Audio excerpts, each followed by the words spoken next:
Canadian Prime Minister Justin Trudeau said on Wednesday the U.S.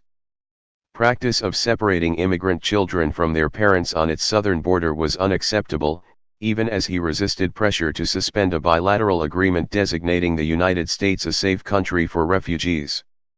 Trudeau has been under increasing pressure to suspend the Safe Third Country Agreement, a 2004-era pact under which asylum seekers presenting at a land border crossing in either country are turned back and told to apply for refugee status in the first country they arrived in.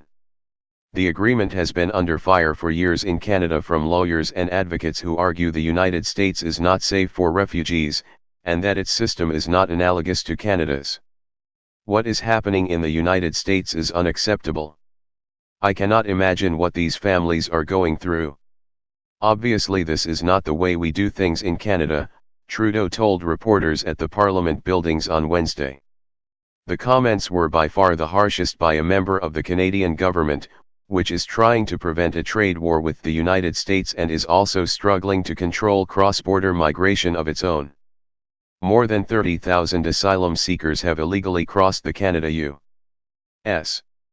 border since January 2017, many saying they were fleeing U.S. President Donald Trump's immigration policies. Trudeau has come under increasing political pressure to condemn Washington for the practice of splitting up families and putting children in enclosed detention centers. As recently as Monday, he said he would not play politics with the issue.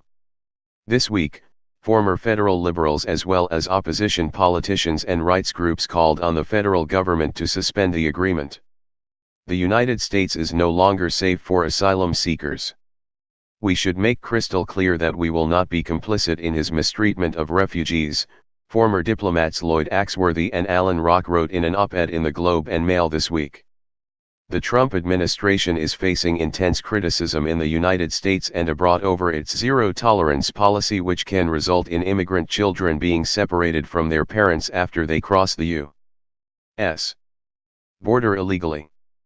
Trump said on Wednesday signed an executive order that he said will keep families together but retain the zero-tolerance policy.